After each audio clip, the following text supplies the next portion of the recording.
ঝিনাইদহ সদর উপজেলার রাঙ্গিয়ারপোতা গ্রামের মাঠ থেকে এক কৃষকের মরদেহ উদ্ধার করেছে পুলিশ। ঘটনাটি বৃহস্পতিবার সকালে এলাকা জুড়ে চাঞ্চল্যের সৃষ্টি করেছে। নিহত কৃষকের নাম ইসহাক আলী, বয়স ৬৫ বছর। তিনি একই গ্রামের মৃত রুস্তম আলীর ছেলে।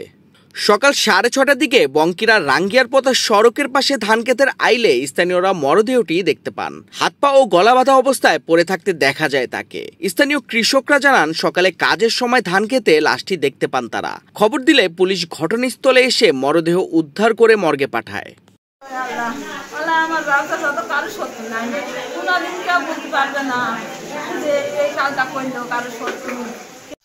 ডাকবাংলা পুলিশ ক্যাম্পের ইনচার্জ এসআই আনিসুর রহমান জানিয়েছেন, প্রাথমিকভাবে ধারণা করা হচ্ছে পা বেঁধে গলায় ফাঁস দিয়ে কৃষককে হত্যা করা হয়েছে। তিনি বলেন, কে বা কারা এই হত্যাকাণ্ড ঘটিয়েছে তা শনাক্তে তদন্ত শুরু হয়েছে।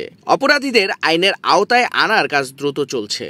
নিহতের পরিবারের দাবি, এটি পরিকল্পিত হত্যা। তারা দ্রুত হত্যাকারীদের গ্রেফতার ও দৃষ্টান্তমূলক শাস্তি দাবি করেছেন। ঘটনাটি ঘিরে রাঙ্গিয়ারপোতা এলাকায় শোক ও আতঙ্ক ছড়িয়ে পড়েছে।